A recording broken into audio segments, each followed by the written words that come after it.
chicos, chicas, ¿cómo estamos hoy? Segundo día de nuestras jornadas. Bien, bueno, porque el día de hoy va a ser, digamos, de las mesas a lo mejor más densas quizás en cuanto a que tenemos, en primer lugar, a primera hora la mesa de ciencias sociales, un poquito híbrida por aquí, y después tenemos la mesa de la salud. Entonces, serias salidas, profesiones competentes. Y bueno, os presento ya sin más a los componentes de la mesa. En primer lugar tenemos a doña Nuria Fernández Baza. Ella es graduada en logopedia, una profesión, bueno, pues a lo mejor no tanto por, iba a decir desconocida, no tanto por las salidas, sino por lo que la carrera en sí supone, y ella ya repite este año con nosotros, con lo cual, bueno, pues si repite es que lo ha hecho bien, evidentemente, ¿no? El año pasado, y nos contará pues distintas curiosidades de la profesión de logopeda y alguna cosa más, ¿no?, que nos aportará de la Universidad Pontificia. Es profesora ayudante del grado de logopedia de la Universidad Pontificia, ¿vale? En segundo lugar tenemos a don Juan Sánchez Iglesias. Él no repite, él cuatripite, quintipite, si se puede decir. Bueno, pues él es licenciado en Filología Hispánica e Italiana, profesor de Lengua Española de la Facultad de Traducción y Documentación en la Universidad de Salamanca. A continuación tenemos a don José Lozano Díaz. Él es magistrado, algunos le conocen más que otros, ¿verdad? Magistrado del juzgado de primera instancia número 2 de Salamanca. Y finalmente tenemos a doña Mónica Madrazo Gutiérrez. Ella es licenciada en psicopedagogía. Aquí tengo psicología, y maestra con las especialidades de lengua extranjera, inglés y educación infantil. Actualmente está trabajando como maestra de educación infantil en el centro de San Mateo. Bueno, pues sin más, entonces damos la palabra a nuestra primera ponente, que es Nuria. Nos ha traído una pequeña presentación para que veáis un poquito más de cerca cómo trabaja. Sí. A ver, encima tengo la voz regular, o sea que bueno, una logopeda con esta voz no me presento muy bien, pero bueno, buenos días, yo soy Nuria, como ha comentado Manoli, y he estudiado logopedia en la Universidad Pontificia, y ahora mismo pues doy clase también allí a los futuros logopedas. Entonces, no sé si alguno de vosotros sabéis lo que es la logopedia, ¿alguno lo sabe? Sí. Cuéntame. Te ha tocado lo siento. La logopedia es, a los logopedas nos pueden ayudar principalmente a los niños pequeños que están aprendiendo a hablar, que no pronuncian bien algunas palabras. Vale, por ejemplo, eso hacen también.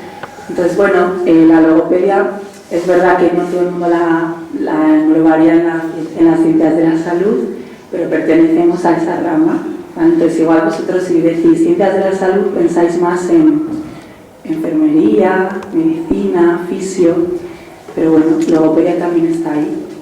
Un poco la novedad que os comentaba Manoli es que el próximo curso en la facultad vamos a abrir el grado de fisioterapia también. O sea, somos enfermería, logopedia y va a empezar a haber fisioterapia el próximo curso también. Entonces, bueno, para que sepáis que estamos ampliando un poco las titulaciones que hay ahí, ¿vale? Y para que sea un poco más ciencias de la salud, más oferta, más ramas diferentes, más ámbitos de trabajo también para los futuros alumnos. Entonces, bueno, os voy a explicar un poco qué abarca el logopeda. Pues como bien ha dicho el compañero, niños, ¿vale? Puede haber dificultades de niños que tengan problemas en su habla, en su comunicación, en su lenguaje, pero también adultos, o sea, abarcamos toda la etapa del ciclo vital de la persona.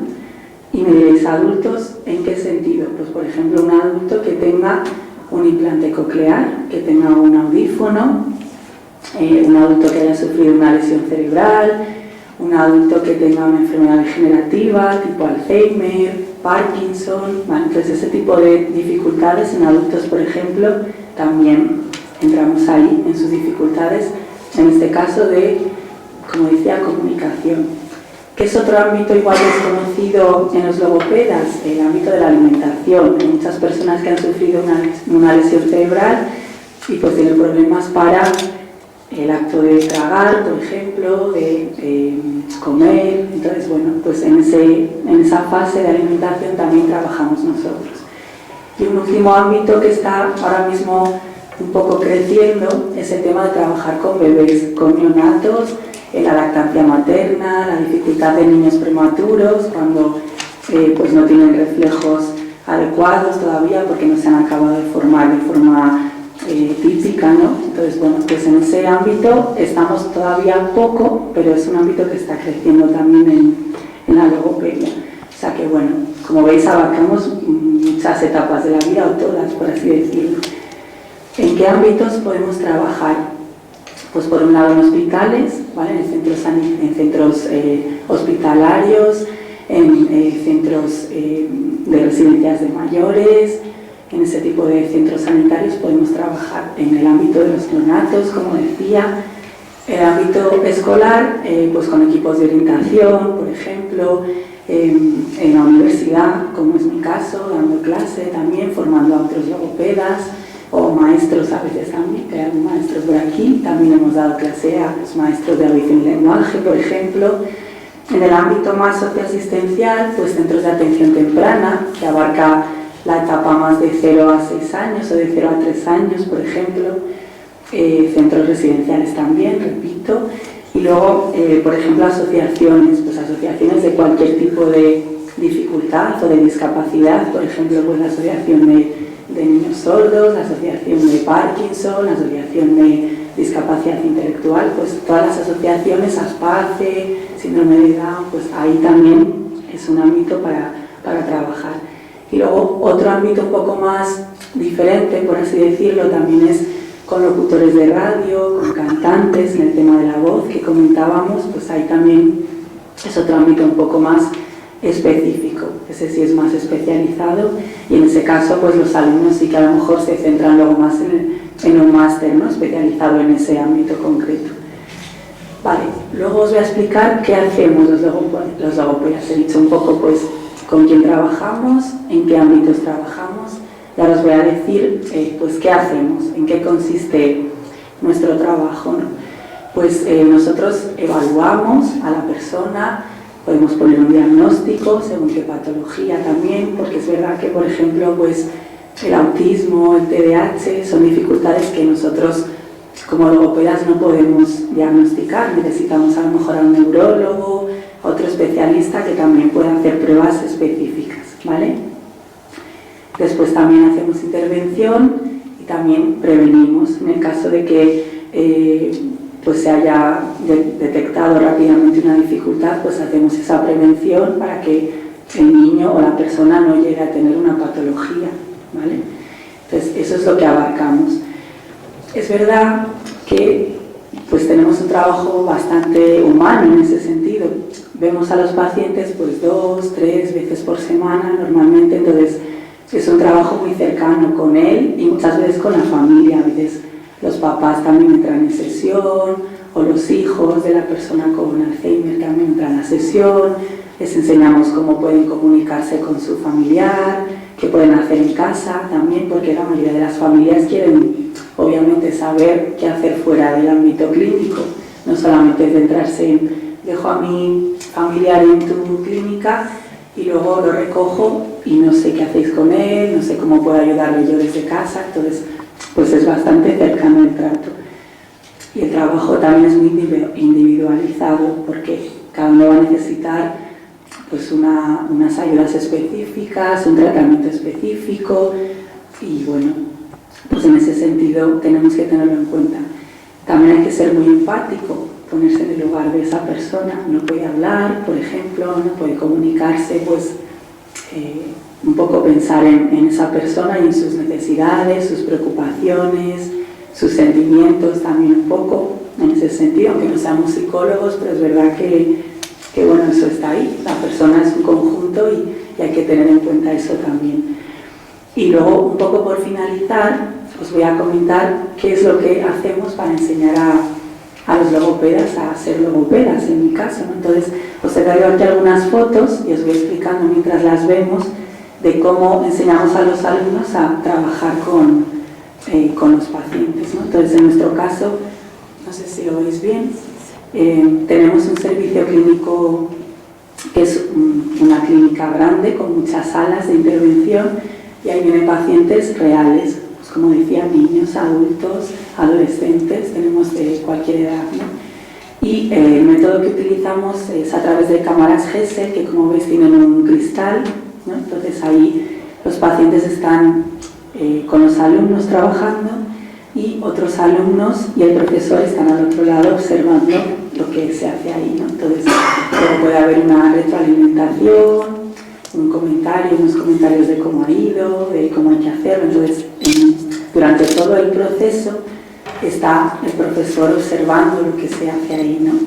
De esta manera también a veces, obviamente con el permiso de los alumnos, de los pacientes, se hacen grabaciones. Esas grabaciones se utilizan también para revisar lo que se ha hecho, ¿no? Entonces se puede ver pues cómo hemos hecho esta intervención, cómo le hemos comentado a los padres el tratamiento, o se puede poner una clase teórica también. Estamos explicando algo, pues decimos cómo se evalúa a un niño con una dificultad del habla, en el caso, ¿no? De no dice la R, por ejemplo, que es una cosa bastante común, pues les podemos poner un trocito de vídeo y de esa forma pues también desde cursos anteriores a empezar las prácticas pueden ver cómo se hace, ¿no? En este caso. Entonces, bueno, creemos que es un método bastante práctico y aplicado mucho a lo que se habla teóricamente también en la clase, ¿no?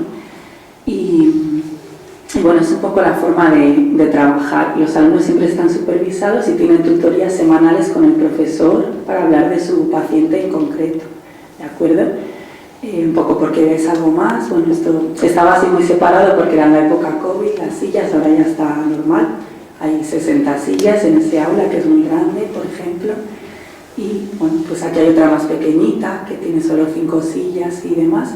Entonces, obviamente el paciente no ve si hay alguien al otro lado, que él sabe que puede haber personas ahí, ¿no? Puede haber alumnos, puede haber profesores, ellos lo saben. Y luego, pues, un poco también os he traído un vídeo para que veáis, pero antes quiero comentar un poco qué hacemos. Pues ya desde primero los alumnos van a observar. Claro, todavía no tienen conocimientos para intervenir, para tratar con los pacientes, entonces están dando más conocimientos teóricos, ¿no? Pero van a observar a ver cómo se hace. En segundo siguen observando, en tercero ya entran un poquito también, y además en las asignaturas teóricas se hace pues alguna simulación, pues como un roleplay, ese tipo de metodología para que ellos, pues a lo mejor el profesor hace de madre, yo puedo hacer de madre, por ejemplo, y los alumnos me tienen que hacer una entrevista y yo tengo que ir respondiendo, ellos entrenan cómo hacer esa entrevista y entonces en cuarto lo afrontan con mucha más seguridad porque ya han practicado, han visto cómo se hace también. Entonces, bueno, pues es una manera de aprender mediante la práctica. Y luego el vídeo que os pongo, que es muy cortito para que veáis cuántas salas tenemos. Hay 9 salas Gesell y luego otras 4 o 5 también para intervenir, pero que no tienen cristal en este caso. Entonces atendemos pues, a un montón de pacientes al año, tenemos 9 áreas diferentes de intervención y bueno, destacar que el servicio es gratuito, ¿vale? Los pacientes vienen de forma gratuita, nadie paga las sesiones a las que asisten, entonces bueno, hay bastante lista de espera también por este motivo, en ese sentido, ¿vale? Entonces, a ver si se abre el vídeo.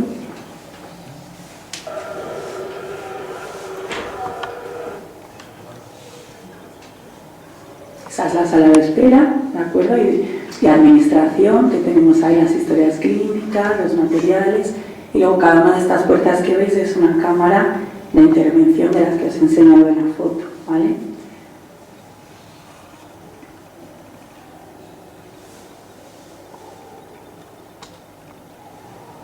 Entonces, bueno, veis que hay muchas, es un pasillo bastante largo, puede dar un poco de miedo inicialmente ver tanto pasillo, pero bueno. Y luego aquí al fondo está pues la sala donde se cambian, se ponen ellos las batas y se ponen el material de trabajo para intervenir con los niños y los adultos, ¿vale? Entonces, bueno, pues esto os quería contar, así que bueno, muchas gracias por vuestra atención y que espero que hayáis conocido un poco más a lo de todo.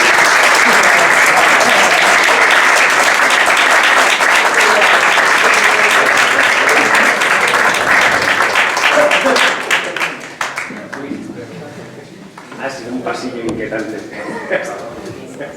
Según entramos por la calle Meléndez, a la derecha. ¿Es Meléndez? Por compañía. Muy bien. Bueno, pues me toca a mí. Ya os decía, ya me presentaba, soy Jorge Sánchez. Soy profesor de la Facultad de Traducción y Documentación. Cuando llegáis a la Plaza de Anaya, justo llegáis a la Plaza de Anaya, lo que era la Facultad de Derecho, ¿de acuerdo? Siguen reprochándonos amargamente. No hicimos nada, nos la dieron, no os echamos. ¿De acuerdo? No hicimos nada. O sea, simplemente no se puede decir, aquí estaba el edificio vacío y dijeron, venga, los de traducción que son los vamos, a la pared. Ya está, no hicimos nada, de verdad, pero los de Derecho nos lo siguen reprochando amargamente. Mucho. No les gusta el campo, no gusta, vamos a hacer. No les gusta, pues esto es lo que hay. Así que les mandaron a ellos a lo nuevo, nosotros nos reformaron la plaza. Esto es lo que tiene para que estuviéramos cerca un poco de los vecinos, de acuerdo, de la cosa normal. Es verdad que se llevaron también a los de filosofía, los de humanidades clásicos, se los llevaron también al campus para darle un toque de color, pero digamos que nos dejaron pues, por la zona pues, con filología, con historia, ahí el campus histórico que parecía que era nuestro entorno razonablemente natural, ¿de acuerdo? Los de documentación que estaban primero y luego los de traducción. Es verdad que la carrera de traducción e interpretación, bueno, esto es lo de siempre, los alumnos, tú que estudias traducción e interpretación, dices, ay, ¿en qué película quieres actuar? ¿De acuerdo? Que no tiene nada que ver con esa interpretación, ¿de acuerdo? La interpretación es de otro tipo, no tiene nada que ver con subirse a las tablas, ni con hacer ni teatro ni cine, ¿de acuerdo? Que también es una posibilidad, luego al final, pero bueno, supongo que allí se puede llegar desde múltiples sitios. Lo de las humanidades en realidad es un buen punto de partida. Es verdad que la carrera de traducción e interpretación se suele vincular con el ámbito de las humanidades, ¿de acuerdo? Es más o menos su entorno normal, pero solo relativamente, ¿de acuerdo? Pero solo relativamente. ¿En qué sentido? Bueno, pues en la medida en la que en algún sitio hay que colocar las lenguas entendidas en su dimensión instrumental. Me refiero a las lenguas entendidas en su dimensión instrumental con quiero hacer algo con la lengua. De acuerdo, ya sé que la frase da para muchos juegos de palabras, pero quiero trabajar con la lengua, también da para muchos juegos de palabras. Quiero hacer que las lenguas sean mi medio de trabajo. Bueno, venga, vamos encajando un poquito más. Claro, quiero trabajar con la lengua, con las lenguas, son casi todos muy raros. ¿De acuerdo? Y lo cierto es que, digamos, es una dimensión estrictamente instrumental, ¿de acuerdo? A diferencia de lo que sucede con nuestros compañeros de la Plaza de Anaya de Filología, ¿de acuerdo? Que es verdad que estudian lenguas y literaturas, pero desde otro enfoque, ¿de acuerdo? En el caso de la traducción y la interpretación es estrictamente instrumental, no se trata tanto de aprender sobre las lenguas, sino de utilizar las lenguas para trabajar, ¿de acuerdo? En el mejor sentido. Por eso me refiero a la idea de que, bueno, es verdad que convencionalmente estamos en la zona de humanidades, pero lo cierto es que al final, a lo largo de la carrera, los estudiantes van aprendiendo otras muchas cosas, porque claro, traducir e interpretar, se traduce y se interpreta cualquier cosa, ¿de acuerdo? Cualquier tipo de texto. Entonces, al final es muy fácil. Bueno, a lo largo de la carrera los estudiantes se van pasando, digamos, por esas distintas asignaturas en las cuales se van acercando a otros tipos de textos, a otros tipos de traducciones sobre ámbitos muy específicos. Como por ejemplo puede ser el jurídico, ¿de acuerdo? El jurídico institucional, traducción jurídica, bueno, pues es que los documentos jurídicos hay que traducirlos en ocasiones, no van de una lengua a otra ellos solos.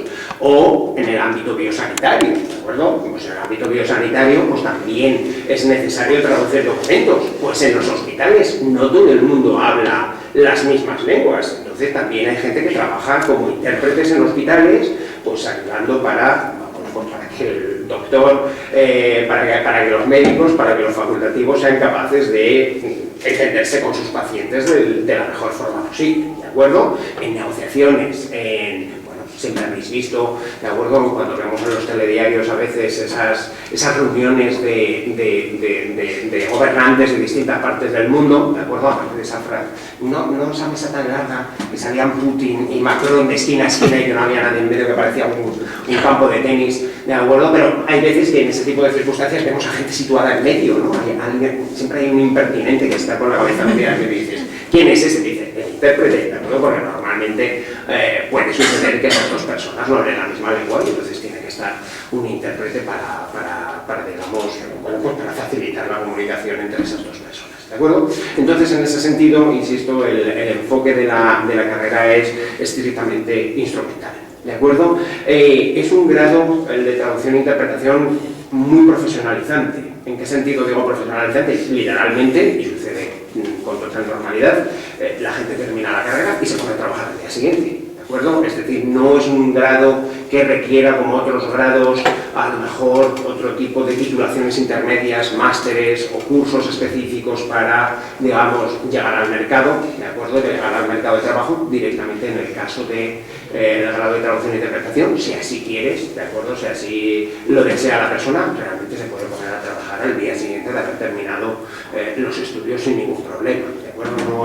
No es uno de esos que, digamos, necesite una adaptación, ¿de acuerdo? Intermedia, pues, por ejemplo, por la vía de los másteres. Que es verdad que después hay muchísimos másteres de traducción especializada, cuando uno acaba la carrera y decide, uy, pues realmente me gusta mucho la traducción jurídica, pues a lo mejor hace un máster de traducción jurídica, que los hay, o me interesa mucho la interpretación de conferencias, ¿de acuerdo? Pues hay másteres de interpretación de conferencia también, pero bueno, no es necesario o no es necesario inmediatamente.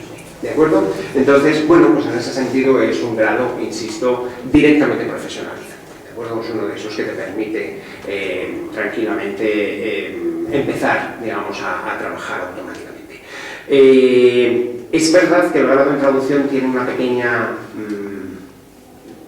ahora estoy hablando de Salamanca, ¿de acuerdo? Tiene una pequeña pega, ¿de acuerdo? Que se llama prueba de acceso, ¿vale? Por razones históricas, y tampoco nos vamos a meter ahora, hay que hacer otro examen, ¿de acuerdo? Para entrar en la facultad de traducción. La facultad de traducción no era suficiente la EBAU, no nos parecía suficiente. Dijimos, no, vamos a complicarles la vida, que sufran, para llegar hasta aquí. No era eso, ¿de acuerdo? En absoluto. Tiene mucho que ver con las circunstancias en las que los grados en traducción e interpretación surgieron inicialmente. Eran pocos sitios y había muchísimos candidatos, y cuando había que filtrar un poco, había que ir poco a poco, ¿de acuerdo?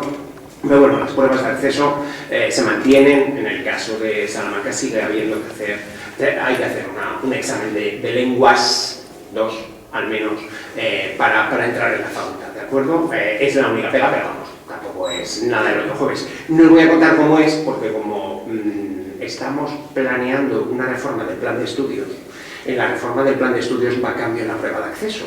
Entonces no os voy a contar nada, porque si alguno de vosotros que ahora estáis, para cuando queráis llegar a la universidad, ya estará cambiada, con lo cual tampoco es que la sepamos ahora mismo cómo va a ser, ¿de acuerdo? Pero bueno, es fácil que alguna forma de prueba de acceso sí que siga existiendo, ¿de acuerdo? Entonces, pero bueno, ¿de acuerdo? Eso no es ni muchísimo menos lo más grave, sobre todo teniendo en cuenta que ahora los números de la prueba de acceso suelen ser bastante más razonables de lo que fueran al principio de los tiempos.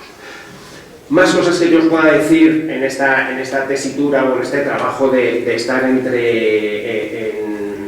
de estar traduciendo, ¿de acuerdo? De vivir entre textos. Bueno, pues básicamente te tienen que gustar las lenguas, ¿de acuerdo? Si vas a trabajar con las lenguas, pues más vale que te gusten las lenguas, porque si no, no tiene mucho sentido. Las extranjeras y la propia, ¿de acuerdo? Yo soy profesor de español en la facultad. Es que es, no voy a decir la más importante, pero desde luego no es la menos importante, es tanto, porque de hecho es la lengua hacia la que los traductores trabajan normalmente. Normalmente trabajamos hacia nuestra lengua materna o nuestra lengua de uso frecuente, ¿de acuerdo? Con independencia de cuáles sean las lenguas extranjeras en las que nos movamos, en las que tengamos incorporadas como lenguas de trabajo. Es verdad que esa también es una ventaja de la carrera, ¿de acuerdo? Que efectivamente tú la realizas con 2 lenguas y a partir de ahí puedes ir incorporando todas las lenguas de trabajo que quieras a lo largo de tu vida, que es una cosa que hacen muchos profesionales. A lo largo de su vida empiezan con 2 lenguas, pero poco a poco van incorporando otras lenguas de trabajo, pues, a veces menos habituales, menos comunes, ¿de acuerdo? Y que eso también ayuda a darles un perfil nuevo en ese sentido. Una de las características nuevas de la carrera, tal vez en los tiempos en los que vamos, tiene mucho que ver con la creciente tecnologización también de la carrera. ¿De acuerdo? Alguien estará diciendo traducir, pero si eso no lo hace Google Translator. Ya, no es lo mismo, ¿de acuerdo? Esa cosa, esto no lo podemos grabar. No, da igual, no lo voy a decir, ¿vale? No voy a decirlo, no voy a dejarlo, ¿vale? Pero, esto va mucho más allá, ¿de acuerdo? Va mucho más allá, y es verdad que las herramientas están ahí, si nosotros asumimos que las herramientas están ahí, pero están para utilizarlas en nuestro beneficio y para conseguir lo mejor posible, ¿de acuerdo? Es decir, las máquinas no lo hacen todo, ni lo van a hacer todo, ¿de acuerdo? Simplemente, bueno, es verdad que es una carrera en la cual, digamos, el componente tecnológico en ciertos aspectos cada vez es mayor, ¿de acuerdo? Pero bueno, no es... Eso probablemente de lo que da, de lo que prueba es, digamos, la vitalidad y la necesidad del campo. Es decir, si no fuera necesario, si no fuera tan necesaria, pues probablemente no habría demasiada inversión en términos tecnológicos para esa actividad, ¿de acuerdo? Pero no es con ninguna intención de sustituir a las personas que lo hacen, a las personas que lo hacemos, sino de, pues efectivamente, facilitarnos la vida como los recursos informáticos y la tecnología nos ha ido beneficiando la vida en muchísimos casos, ¿de acuerdo? Entonces, bueno, en ese sentido, digamos que la cuestión tecnológica también está ahí. Lo último, y con eso creo que termino, que creo que ya has consumido mi tiempo, en línea con lo que sucede no solamente en la Universidad de Salamanca, sino lo que sucede en muchísimas universidades. En traducción también tenemos nuestro pequeño catálogo de dobles grados, ¿de acuerdo? Dobles grados, ya sabéis que una de las opciones que ahora tenéis a vuestra disposición cuando emprendéis los estudios universitarios es matricularos en dobles grados, ¿de acuerdo? En titulaciones que son de dos ámbitos, ¿de acuerdo? Digamos, son planes institucionales para compatibilizar los estudios. Existen muchísimos ahora mismo en el catálogo de titulaciones de la Universidad de Salamanca y en general, bueno, es una tendencia de todo el sistema universitario. En el caso específico de traducción tenemos dos dobles grados, que son el doble grado con Derecho, ¿de acuerdo? Y el doble grado con ADE, con Administración y Dirección de Empresas.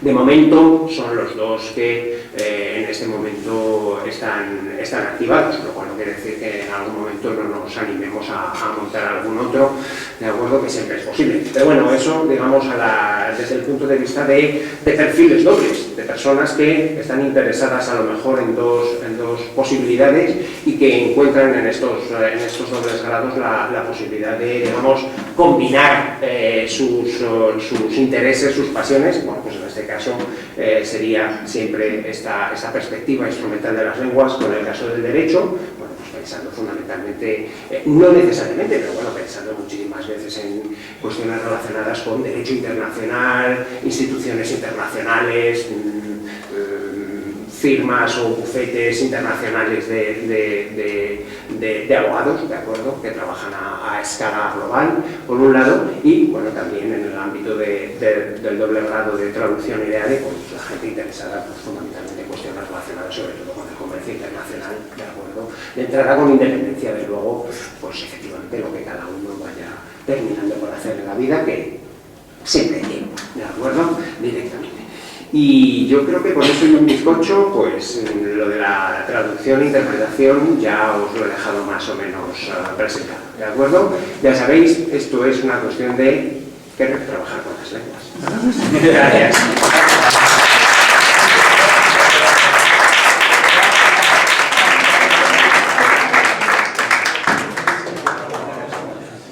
Buenas, algunos me conocéis, Nicolás.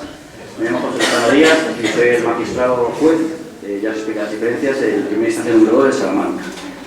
Es verdad, a mí me costó pasar a la nueva facultad, al final lo he superado por 2 años, porque nos pasaron a un centro penitenciario. Es lo más parecido a un centro penitenciario. Pero bueno, allí estudié, me lo pasé muy bien y allí aprendí. Yo el enfoque que quiero dar para que entendáis cuál es mi trabajo es empezando con la Facultad de Derecho, porque la Facultad de Derecho tú en principio puedes tener cierta vocación, pero yo cuando estuve no sabía ni lo que iba a hacer. De hecho, lo que quería ser era profesor de la universidad, pero me aconsejaron que no me quedara, que me largara porque era bastante complicado en Derecho. No, las otras facultades no entro. Era muy complicado, había mucha cola y entonces para tener un trabajo estable era bastante complicado. Hasta los 35, 34 años y con suerte era difícil en aquellos entonces. Entonces puse a pensar y dije, pues voy a intentar apostar bajo. Sí, porque me gustaba estudiar, lo que quería era estudiar. Entonces yo estudié en el 94-99 con el plan antiguo, ¿vale? Con la carrera de Derecho eran 5 años. Se estudiaba Derecho Canónico, Derecho Natural, Filosofía del Derecho. Ahora la carrera es 4 años, aunque si me preguntáis no sé qué asignaturas tiene porque yo desconecté. Cuando terminé en el 99, estudiar la oposición, se estudia básicamente, es toda la carrera de Derecho, los 5 años, te la tienes que saber de memoria y profundizando. Pero de memoria no quiere decir como un papagayo, porque si no entiendes, no vas a probar. Y cantas los temas, según un plan establecido por el Estado, por el Consejo General del Poder Judicial, estudias los temas, vas a un preparador, que es un magistrado o un juez, o un fiscal, con un cronómetro le cantas el tema que ya te llevas, unos 15 minutos, y así constantemente, hasta que luego ya se convocan las oposiciones y te van a examinar al Tribunal Supremo. Problema. Ahí ya sabes los nervios que te entran, la experiencia que más intensa que he sufrido en mi vida. Porque el Tribunal Supremo, si no lo he visto por dentro, estaba por fuera, con esos frescos, que parece una catedral. Tú entras en un estrado con terciopelos, banderas de España, con todos magistrados del Supremo que te van a examinar, que no conoces nada, y te llaman con una campanilla. El siguiente, por cierto, me vais a preguntar, pero ya me adelanto, los jueces no tenemos mazo. No usamos mazo, somos americanos. Nosotros tenemos, en su caso, campanillas, que ya tampoco se usan, pero es muy efectiva la campanilla para hacer callar a la gente cuando se pone un poco revolucionada. Bueno, continúo. Se examinan los temas. Cansas, más o menos, tardas unos 5 años, los que aprueban, la media 5 o 6 años en aprobar la oposición, te vas a la Escuela Judicial de Barcelona, en el que el programa preestablecido son 2 años, aunque el Consejo General Judicial puede mudar.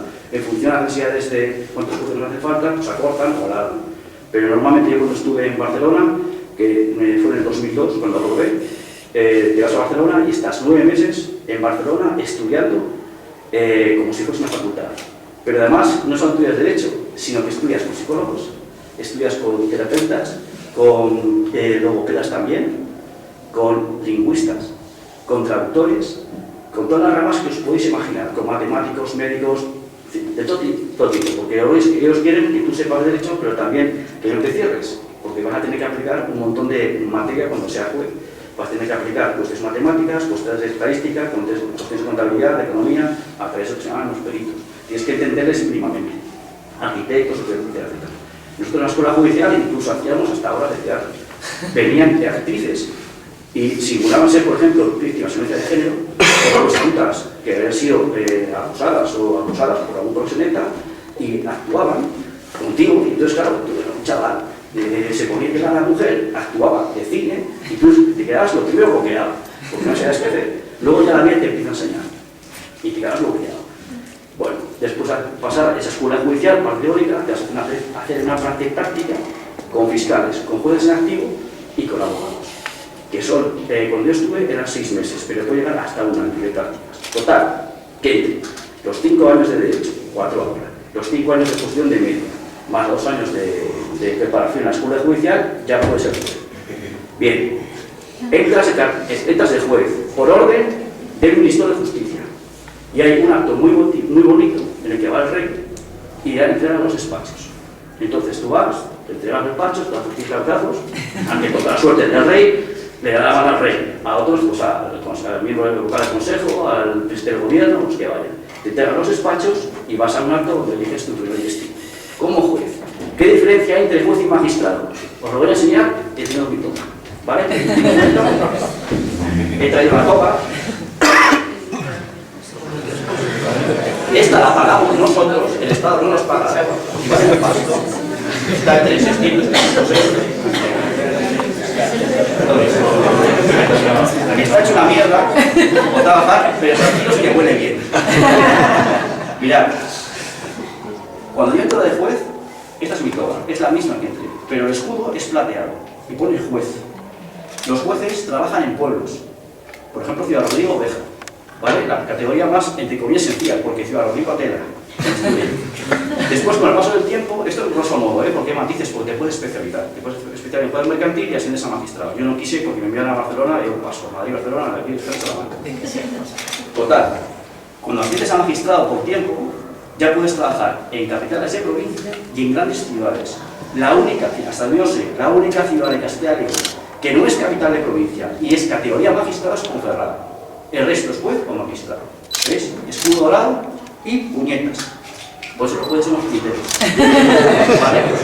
Luego hay una tercera categoría, que es la categoría del magistrado del Tribunal Supremo. Para ser magistrado del Tribunal Supremo hay que estudiar mucho, hay que especializarse, hay que hacer buenas sentencias, también puede ser catedráticos o abogados. Y examinarte, por decirlo así, ante el consejo que te votan.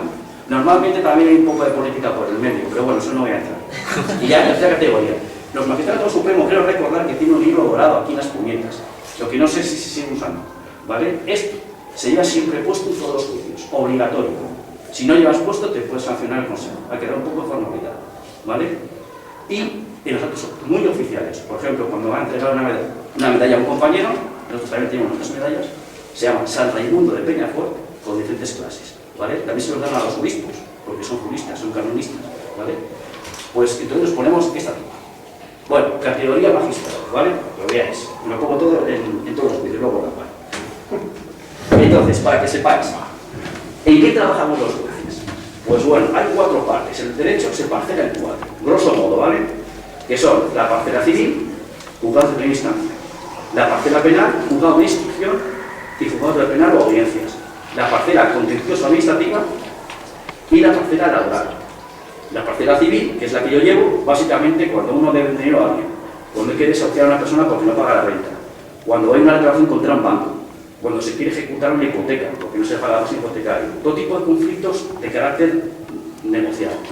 Hay una parte que es el derecho de familia, en que también yo pasaba, porque antes estuve en el juzgado de 8 de familia, que son partes de divorcios, protección de personas mayores, protección de niños en desamparo, etcétera, o protección de personas con discapacidad. Y ahí sí lo trabajamos mucho con los psicopedagogos, los psicólogos que te van orientando.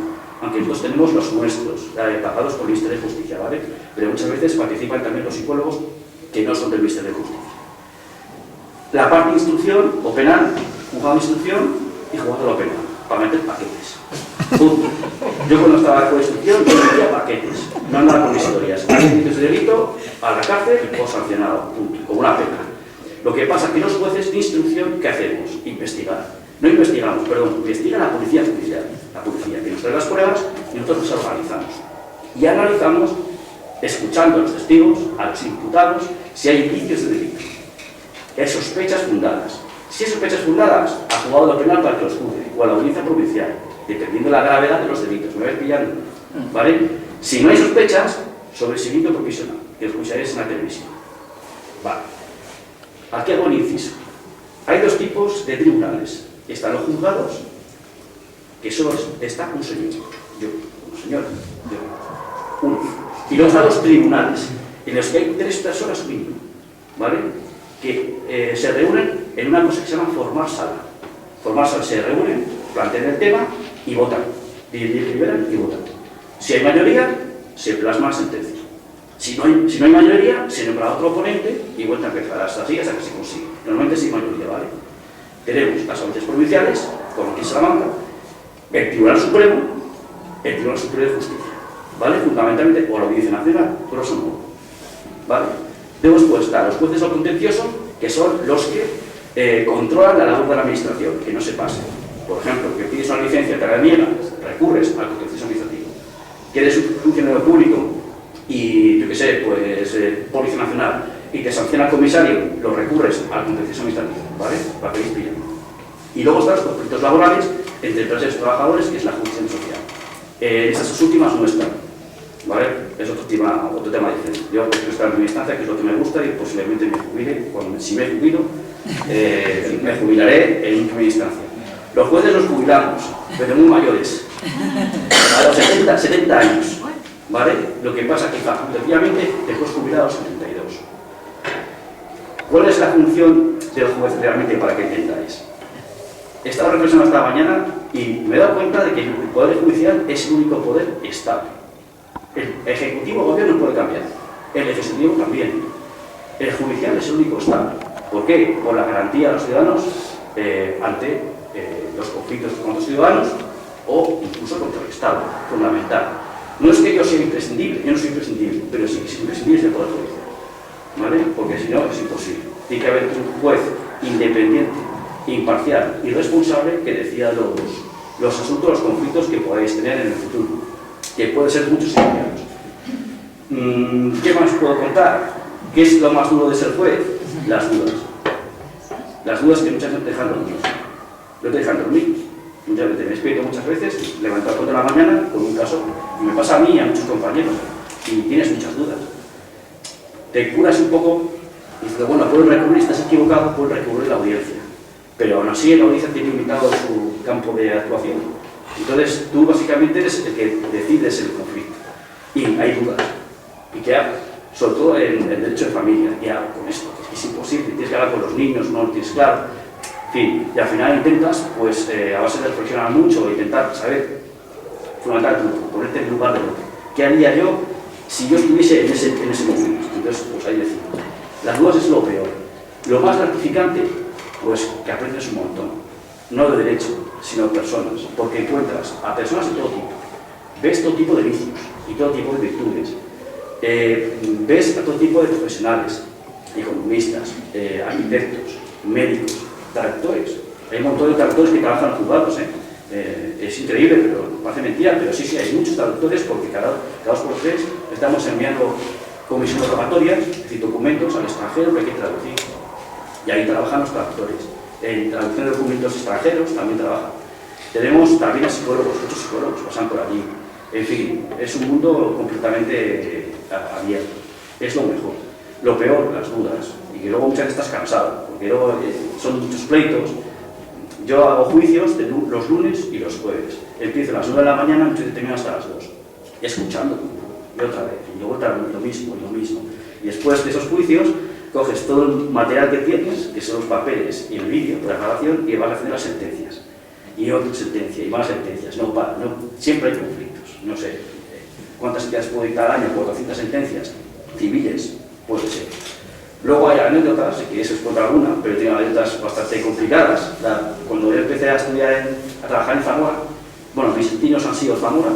De Zamora pasé a Valladolid, de Valladolid pasé a Onteniente, un pueblo de Valencia, de Onteniente pasé a Ciudad Rodrigo, de Ciudad Rodrigo me fui a Figueras, ya como magistrado. De Figueras me volví, estuve en excedencia por cuidado de un hijo, aquí Nicolás, y de excedencia me fui a Cáceres. Me estuve 8 años, de Cáceres a Salamanca, primero en familia y después en mi estado en el que estoy.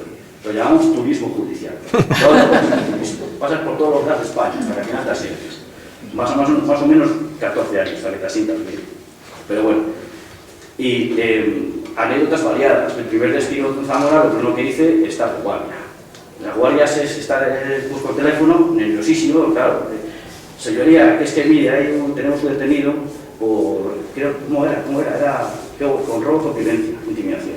Como una navaja, creo que se con a una señora, en Zamora, El primer día ya me metí en prisión provisional. Eso fue ya, y a ver, tengo que meter en la cabeza de este señor, ¿y qué digo? Pues nada, pues en la escuela judicial me enseñaron cómo hay que hacer el auto. Cuando tienes que tener prisión provisional, cuando tienes claro. O sea, que el tío que ir a prisión. Y eso fue lo primero que hice nada más entrar ese primer día. Cuando me trasladé a un teniente, bueno, está chulo ahí, un teniente, qué pueblos, qué tal, donde las matas, Mantelón, no sé si no sonarán, pero cuando somos ya veteranos, se suena, ahí estaba un teniente, qué guay, teniente, tal, luego el civil te saluda, sumo. Tenemos a un tío que le ha dado un brote psicótico, que tiene retenida a su mujer y a su hija con una escopeta en la cabeza, y están los GEOs, los rurales, de la Guardia Civil, intentando saltar, hay que hacer una entrada de registro, una entrada que no es necesaria porque ya hay indicios de delito que entran. Y hay que hacer un auto.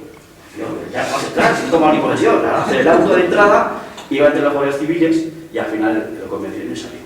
Hay otras de esas. He llevado también delitos graves, he visto asesinatos, he visto cadáveres flotando en el mar, He visto personas con discapacidad secuestrados, he visto niños secuestrados, prostitución, tráfico de drogas, todo eso afortunadamente fuera, no me gusta nada.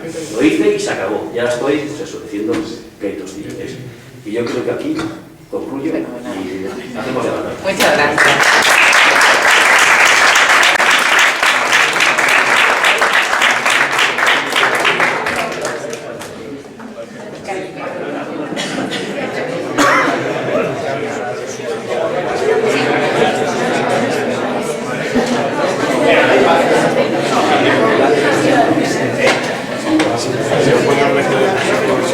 Buenos días, chicos. En primer lugar, quería agradecer al Colegio Amor de Dios y a la persona de ASUM por invitarme a estar aquí en este tipo de eventos. La verdad es que te inviten al cole de tus hijos a participar en este tipo de actividades a mí me llena de orgullo. Como ha dicho Manoli antes, yo soy maestra, trabajo en el Colegio Público San Mateo aquí en la ciudad de Salamanca, en el que llevo 4 años, pero no siempre he trabajado en el ámbito urbano. Empecé trabajando en el ámbito rural. Cuando tú apruebas la oposición, lo primero que haces es conocerte la geografía de Salamanca, ¿vale? Tuve la suerte de aprobar la oposición aquí, quedarme aquí a trabajar. Yo no soy de aquí, soy de Cantabria, pero aprobé las oposiciones aquí. Y he trabajado en las localidades de Vitigudino, de Fuente Rinaldo, que está un poquito más lejos de Ciudad Río, y he estado 11 años en Cantalapiedra. Y luego ya me vine para acá con el estudio de Filipinas en Salamanca, así que, bueno, como veis, he conocido un poquito Salamanca en profundidad, ¿vale? Estudié en Santander, porque ya os he dicho que soy de Cantabria, hice magisterio con la especialidad de lengua extranjera y la titulación era así, eras maestro con una especialidad, ¿vale? Luego me vine aquí a Salamanca, estudié la licenciatura de psicopedagogía y continué mis estudios, hice los cursos de doctorado en psicopedagogía. ¿Por qué? Pues porque tenía muchas inquietudes y quería saber un poquito, tener una visión lo más total posible de todos los problemas que podías encontrar con los niños cuando empezaras a trabajar. Entonces la forma de saber más era pues, seguir estudiando, realmente seguir estudiando. Hasta que en el 2005 decidí probar suerte y presentarme a las oposiciones y las aprobé. El primer año en el que empecé a trabajar, yo os he dicho que aprobé las oposiciones por inglés, ¿vale? Pero el primer año que empecé a trabajar me encontré con una tutoría de 5 años en la que tenía que ser tutora de un grupo de 5 años y darles algunas horas de inglés. Yo no había trabajado en mi vida y no sabía nada de infantil, ¿vale? Entonces mi cara el primer día fue un poco como de sorpresa, decir, ¿qué estoy haciendo aquí? O sea, ¿qué hago aquí si yo venía con mi posición en inglés súper contenta y de repente me encuentro con una realidad totalmente ajena? Bueno, pues lo haces, aprendes sobre la marcha, te enamora tanto ver a esos niños tan pequeños, cómo aprenden, cómo avanzan, cómo van progresando con lo poquito que tú les puedes ayudar. Y ese fue el momento en el que mi destino estaba marcado. Me enamoró tanto que decidí abandonar el inglés, ¿vale? Dejarlo de un lado, volví a la universidad trabajando, y me hice la especialidad de educación infantil. Y ese ha sido el responsable de que toda mi trayectoria laboral haya estado unida siempre a los más pequeños, ¿vale? Ahora sé que las nomenclaturas han cambiado, antes os he dicho que era maestro ahora es un grado en educación infantil o en educación primaria, ¿vale? En educación primaria para trabajar con niños de 6 a 12 años y en educación infantil si te gustan los más pequeñitos para trabajar con niños de 3 a 6. ¿Qué hacemos o qué hacen en la universidad? Bueno, pues os dan una formación en los procesos educativos, en los procesos de desarrollo para conseguir un progreso lo más correcto posible de los alumnos. Estudiando en la universidad contáis con unas prácticas que podéis hacer en las escuelas y os veis trabajar, veis en directo cómo es lo que os están enseñando en la universidad, cómo se plasma y cómo se ve en la vida real, ¿vale? Con niños de verdad. En lo que veis que a veces lo que te cuentan tan tópico en la universidad, luego llegas a la hora y dices, vale, tengo que recolocarme porque esto no es así, no trabajas con personas humanas. Y luego sé que os dan también la opción ahora de elegir una mención que podéis hacer, si no estoy equivocada, en educación física, en música y en lengua inglesa. Y eso viene a acabar de formaros y daros una formación lo más completa posible para que luego podáis acceder a trabajar en una escuela pública o en una escuela concertada. Bueno, os voy a contar un poco cuáles fueron mis razones para elegir ser maestra, ¿no? Yo creo que bueno, se puede, yo creo que acoplar y adaptar a cualquier especialidad. La vocación, obviamente tienes que tener vocación. Yo creo que todos habéis escuchado alguna vez eso de es que hay que ser maestro porque tienes vocación, ¿no? Bueno, pues en mi caso sí. Y pasado el tiempo creo que no me equivoqué, creo que no me voy a hacer otra cosa diferente. Ya cuando era pequeña, hace muchos años, pues yo jugaba con mis amigos y jugábamos pues eso, a ser maestras, ¿no? A imitar el modelo de la profesora o profesor de turno, intentando hacerlo, pues eso, todo lo que veías en el aula. Entonces, bueno, pues pasado el tiempo creo que hice bien, elegí bien. ¿Por qué más? ¿Por qué razones? Pues porque me gusta aprender nuevas cosas. Eso no quiere decir que los maestros sepamos de todo, ni muchísimo menos, ¿vale? Simplemente, pues lo que sabemos, intentamos hacerlo llegar a los alumnos pues, para enseñarles ese poquito de conocimiento que tenemos. Para trabajar en educación infantil, te tienen que gustar los niños. O sea, eso va inherente, ¿no? en el trabajo. Pero que te gusten, ¿qué quiere decir? ¿Que te gusten para dar los besitos, para chucharles y para tenerlos un ratito? Sí, también, sí. Yo soy una persona muy achuchona, yo achucho mucho a mis alumnos, los quiero mucho, les doy mucho cariño. Pero los ves como unos pequeños seres mágicos que te cautivan, que te emocionan, que te llenan el corazón de alegría día a día. Entonces son como mentes brillantes, corazones puros que realmente lo que hacen es que te enseñan a ti más de lo que tú les puedas enseñar a ellos. Entonces yo creo que eso a mí ya me sirvió. Tienes que tener muchísima ilusión.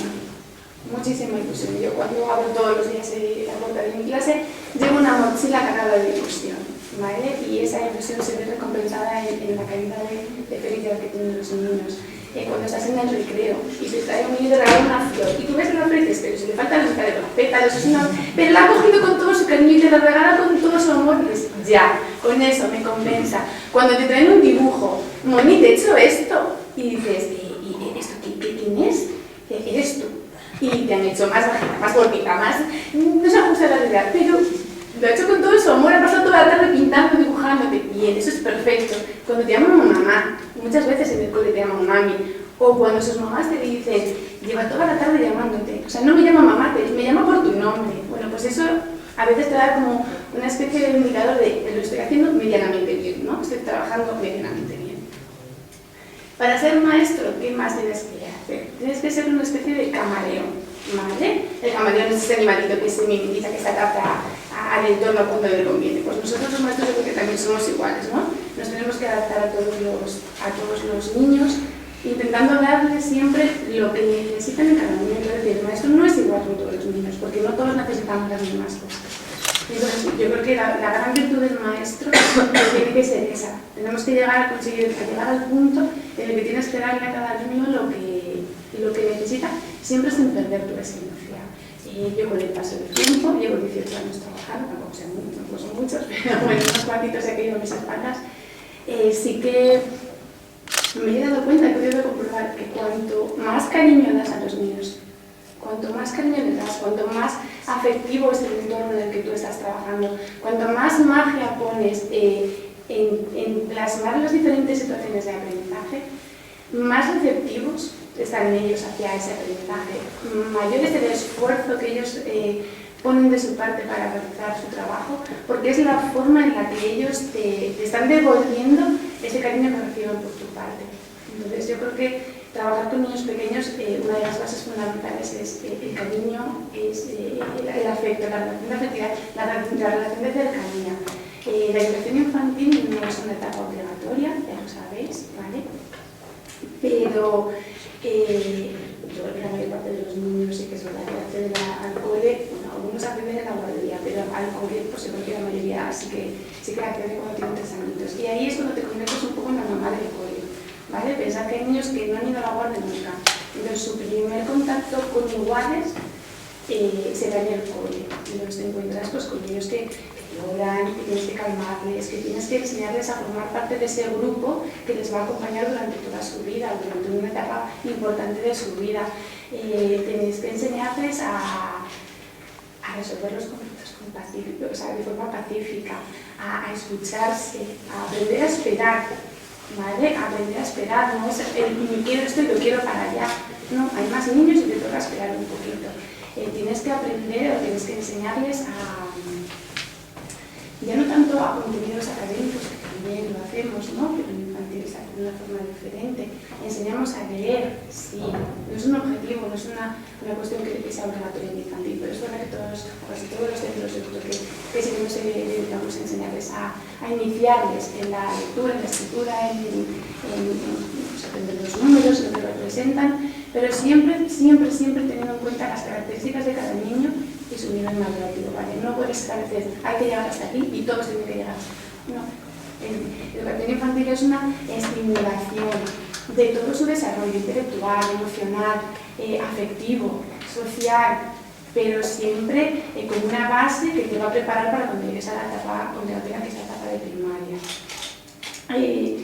Se enseñan valores fundamentales como el compañerismo, como la generosidad, el respeto a los demás y sobre todo la empatía, el que sean capaces de ponerse en el lugar del otro. Eso es fundamental. Y yo, bueno, antes de terminar, sí que si me permitís un consejo, yo os diría, estudiad lo que os guste, estudiad algo que os llene de verdad. La vida es muy corta o es muy larga, depende de cómo la miremos, pero hacer un trabajo equivocado nos puede hacer las cosas un poquito más complicadas. Entonces, desde el corazón, seguid los dictados de vuestro corazón, seguid los instintos y estudiad algo que os haga felices, que os llene, que realmente cuando os vayáis a la cama digáis, qué bien, ha merecido la pena lo que me he esforzado, lo que he estudiado para hacer algo que realmente me gusta. Y antes de despedirme de vosotros, tuve acceso a una de las entrevistas, una de las muchas entrevistas que hicieron a Steve Jobs, y él decía que la única forma de hacer un trabajo genial, la única, era amar lo que hace. Pues yo os regalo esa frase. De verdad, haced lo que queráis, pero que os guste, que os llene, que os haga felices. Y espero que con este pequeño regalito os sirva para que podáis decidir vuestro futuro de la mejor manera posible. Gracias, chicos.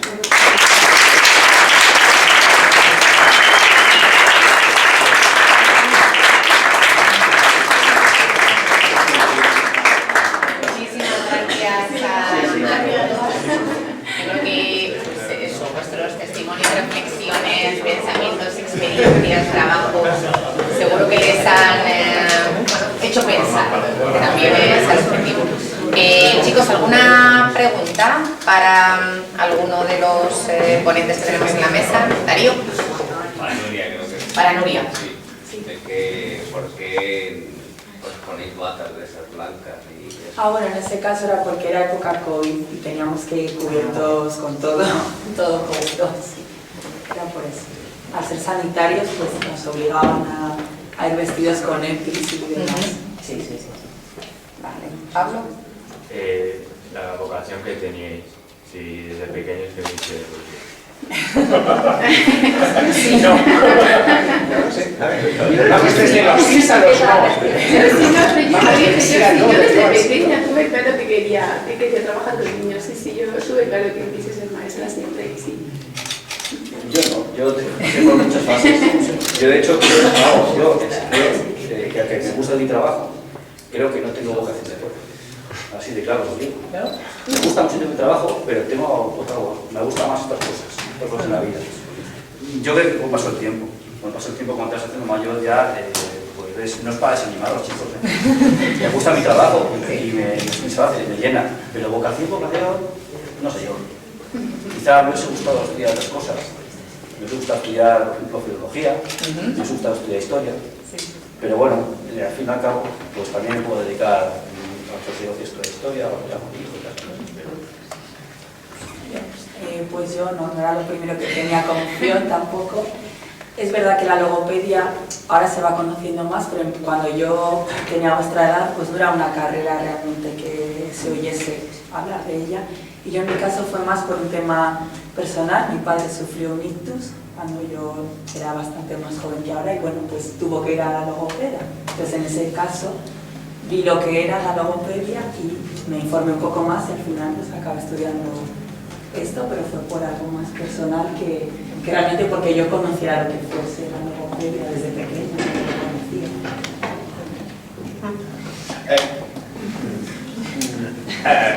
No lo sé.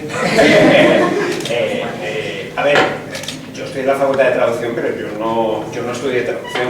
Yo ya tengo, a pesar de este aspecto tan lozano que tengo, ya tengo una cierta edad cuando no existían las carreras de traducción, o existían muy poquitas. De hecho, las carreras de traducción son relativamente recientes, la implantación de los estudios de traducción. La gente traducía llegando desde muchos lugares. Entonces, realmente yo traducción no estudié, yo estudié filología también. Y entonces, que yo haya acabado en la Facultad de Traducción, insisto, bueno, doy clases de lengua española y he acabado en esa facultad, como a lo mejor podría haber acabado en otra. Es verdad que también de toda la vida siempre he tenido cierto interés en la traducción y de hecho había traducido antes de entrar en la facultad, digamos que había sido una extensión natural de mí. Entonces, digamos que terminar en la Facultad de Traducción, bueno, pues me resultó también esencialmente cómodo, ¿de acuerdo? Antes había hecho otras cosas. Antes de estar en la Facultad de Traducción trabajé en un periódico y trabajé en una escuela oficial de idiomas. O sea que digamos que he ido ni siquiera, y he trabajado en una editorial, también trabajé en una editorial, así que digamos que he ido un poco cambiando de idea. Es verdad que al final me compliqué la vida, pues lo que decía, que la carrera de profesor universitario es larga. La verdad es que esa es una carrera de fondo y se ha puesto una carrera de fondo muy larga. Bueno, la verdad es que yo tampoco tenía muy claro si iba a acabar en la universidad, fui haciendo esas otras cosas y luego al final un poco las cosas cuadraron, ¿de acuerdo? La carrera de profesor universitario tiene unas vallas muy interesantes por el camino, ¿de acuerdo? De las cuales esas requieren una dimensión aparte. Sí, esa requiere una charla de motivación, sobre todo de motivación, ¿de acuerdo? La charla motivacional para la universidad, para quedarse en la universidad. Es decir, no voy a estudiar en la universidad, sino me voy a quedar en la universidad. Esa requiere una motivación aparte. Entonces, bueno, digamos que en mi caso ha ido un poco saliendo. Eva.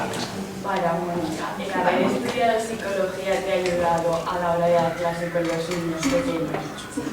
Porque me dio una visión más profunda de los problemas que puedes encontrar en el aula. Sí, entonces eso sí que te ayuda, esos pequeños conocimientos que adquieres sí que te ayudan luego a la hora de trabajar y hacer tu día a día. Sí, por eso yo os decía antes que es importante estar la formación es fundamental. Hay que estudiar, no hay que dejar de estudiar. De hecho, un profesor, igual que cualquiera de los estudiantes que me acompañan, hay que estar reciclando constantemente. No te puedes parar porque los tiempos cambian, las leyes cambian, las ratios cambian. Cuando tú, por ejemplo, empezar a trabajar en el pueblo, tienes menos alumnos, cuando llegas aquí tienes 25, entonces necesitas estar siempre formada. Y esos conocimientos que te dan de las problemáticas que te puedes encontrar, me parece que solo están en el papel y luego es verdad que te las vas encontrando. No a lo mejor el primer año y no te las de golpe, pero sí que te ayudan, sí que te ayudan. Por eso yo estudiar, chicos, no nos descanséis en casa. Un mensaje. Giancarlo. Bueno, desconozco si todos aquí tenéis hijos, pero me gustaría preguntar si tener hijos afecta de alguna manera vuestra vida laboral. Sí.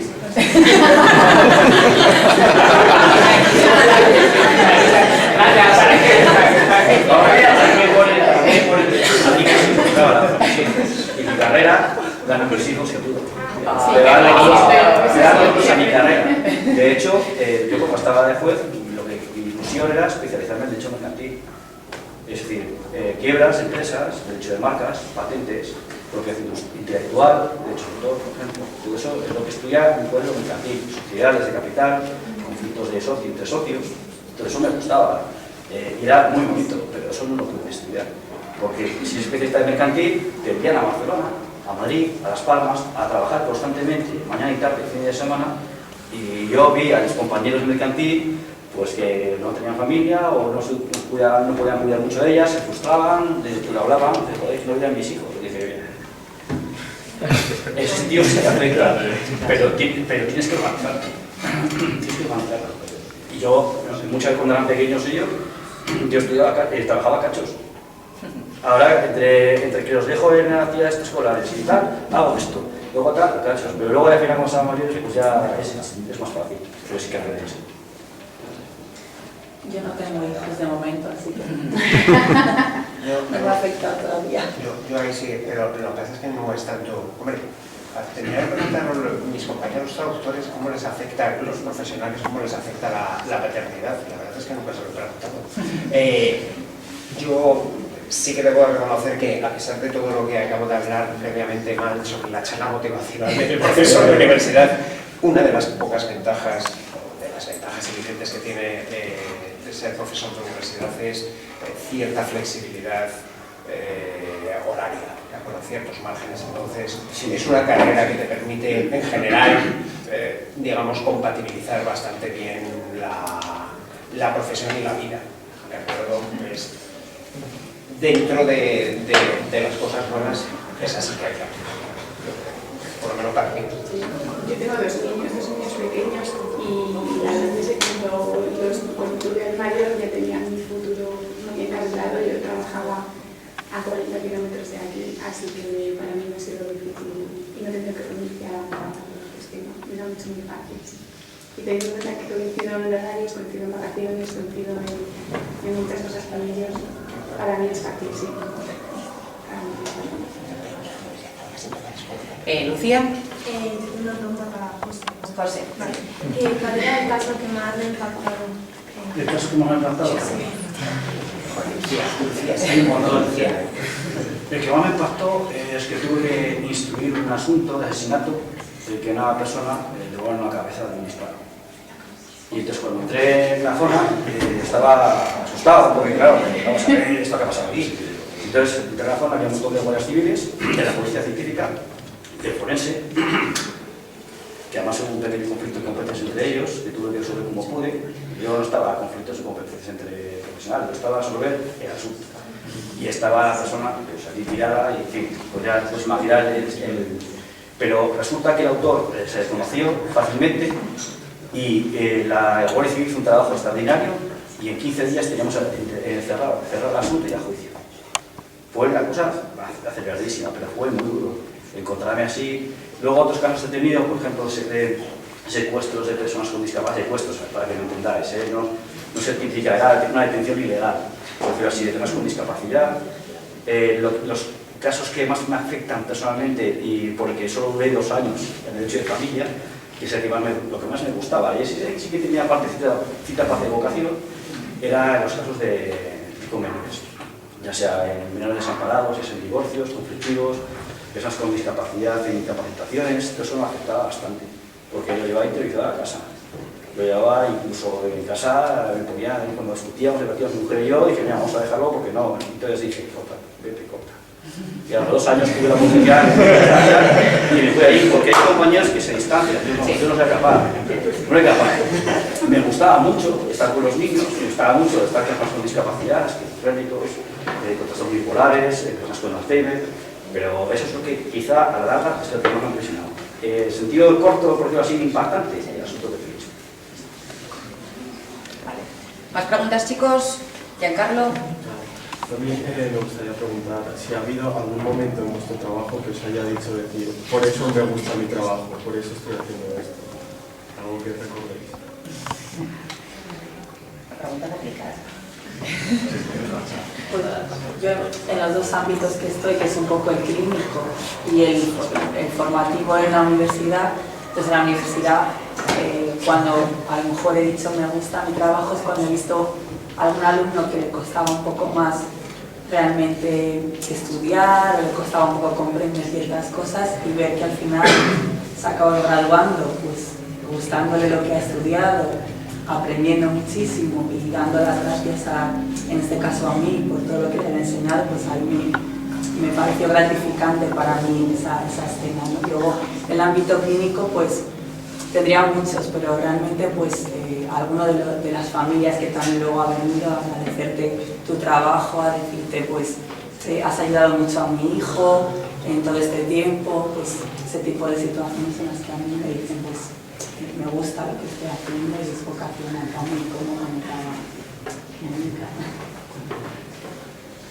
Yo en mi caso es igual, yo es que creo que todos los días recibo un regalo de los niños, entonces para mí es tan bonito verles crecer, verles hacerse personitas que van aprendiendo cada día una cosa diferente, y el cariño que te regalan a manos llenas todos los días, para mí eso es un regalo. Entonces yo voy todos los días feliz para mi casa.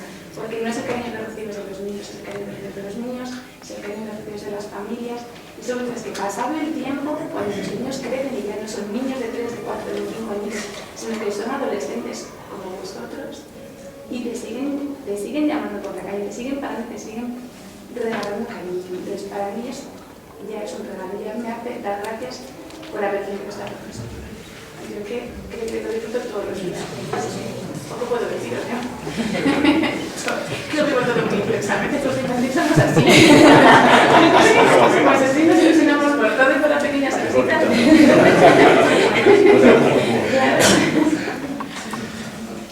Bueno, sí, mi impresión, la verdad es que como estamos todo el día en conflictos.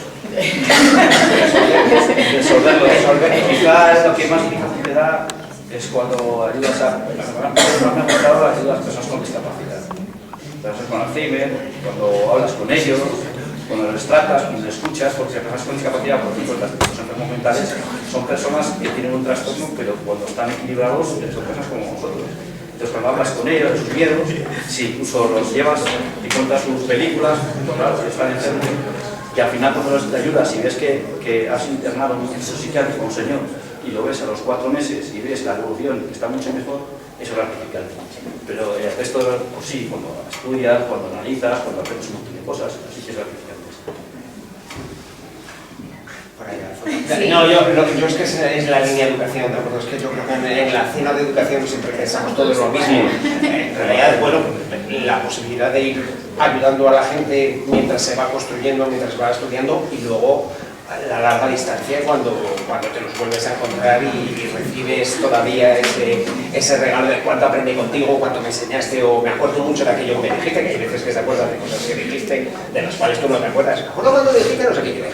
Dicho eso, me pues mira, aquel día estaba inspirado, ¿de acuerdo? La próxima vez lo apunto, ¿de acuerdo? A ver si se me queda, ¿de acuerdo? Pero bueno, digamos que es esa posibilidad de saber que estás interviniendo, de que estás ayudando a una persona a desarrollarse, ¿de acuerdo? A crecer, sobre todo, bueno, pues directamente en un ámbito profesional. Por ahí al fondo había mano. Para Pablo, ¿puedes dar tu idea práctica de tu carrera? Perdón. ¿Para quién era la pregunta, Adriano? ¿La utilidad práctica o la utilidad de mi carrera? De la carrera en la que yo estudio, en la que yo doy clase. Te lo voy a poner muy fácil. Te lo voy a poner muy fácil. No pasa nada, soy Jorge. Lucía, ya ahí apunta el nombre por abajo, o Jorge detrás de ti, ¿vale? Te lo voy a poner muy fácil. ¿Qué serie de televisión ves habitualmente? ¿Ves alguna serie de televisión? Sí. Por ejemplo. Una de Marvel. Vale, ¿la ves en español o en inglés? Alguien ha tenido que traducirla. Ahí está. Alguien ha tenido que traducirla, ¿de acuerdo? Lo de Marvel directamente es fácil, está en inglés. Alguien ha tenido que coger esa serie, televisión o los videojuegos, ¿de acuerdo? Me he puesto antes en la sección dura de la carrera, ¿de acuerdo? La sección dura de la carrera es la jurídica, la biosanitaria y estos ámbitos, pero claro, también hay que traducir los videojuegos, también hay que traducir esa serie de televisión de Marvel que tú estás viendo, alguien la traduce, ¿de acuerdo? Alguien, aparte, con condiciones no siempre las mejores del mundo, pero bueno, esto se venga a otro costal. Esa serie, ¿de acuerdo?, que es en inglés, alguien se la tiene que mandar a un traductor para que el traductor haga directamente la traducción, y además ese traductor audiovisual tiene normalmente un segundo problema, ¿de acuerdo?, y es que tiene que adaptar lo que está traduciendo para que luego cuando viene el actor de doblaje encaje bien, razonablemente, con el movimiento de sus labios y cómo se mueve la gente en la pantalla, ¿de acuerdo?, para que encaje bien. Por ejemplo, esa es en el manejo. Esa es la primera, ¿de acuerdo? La primera. En realidad la mayoría de los productos, muchísimos de los productos que consumimos en nuestro día a día, ¿de acuerdo?, muchas veces vienen traducidos, ¿de acuerdo?, aunque no lo sepamos, o aunque no nos demos cuenta, como es el caso de la televisión. Por ejemplo. La última pregunta, chicos, de Lucía. Venga. Para mí para Jorge también. Vale. Es una pregunta polifónica. Estudiando traducción, ¿puedes trabajar luego en una empresa de traductor simultáneo? ¿¿Haciendo interpretación simultánea? Sí. Sí. He dicho sí en todos los tonos habidos y por haber. Sí. O sea, bueno, a ver, dependiendo de las empresas, hay empresas en las cuales es verdad que es un trabajo traductores o intérpretes de plantilla, dependiendo de la institución o de la dimensión de la empresa, es fácil que los puedan tener, digamos, incorporados en el personal. También es un mercado muy fluido, ¿de acuerdo? También es verdad que, aunque no estés en plantilla, si funcionas, sigues trabajando. Por ejemplo, yo ahora mismo tengo una compañera que está dando clases en la facultad y ella, bueno, está ahora dando puntualmente clases en la facultad, pero ella trabaja como intérprete. Se hace una cosa rarísima, que trabaja en el ámbito de ferrocarriles. ¿De acuerdo? Que yo, ¿vale? Bueno, la vida pues le ha salido y trabaja habitualmente entre dos empresas de ferrocarriles, de construcción de maquinaria de ferrocarriles, en alemán, que ni siquiera era su primera lengua extranjera, ella era de inglés. Bueno, al final está trabajando más en alemán y haciendo eso, ¿de acuerdo? Habitualmente. ¿Vale? Yo solo tenía una pregunta para Jorge. Para los dobles grados también requiere la misma prueba de acceso. Sí, de momento la prueba de acceso siempre sigue siendo la misma, sigue siendo la de traducción. Bueno, la prueba de traducción es la que hay que pasar para acceder a los dobles. Perfecto. Bueno, yo creo que les agradecemos su tiempo, su disponibilidad, su ilusión, su trabajo, y ha sido un placer contar con vosotros. Así que muchísimas gracias.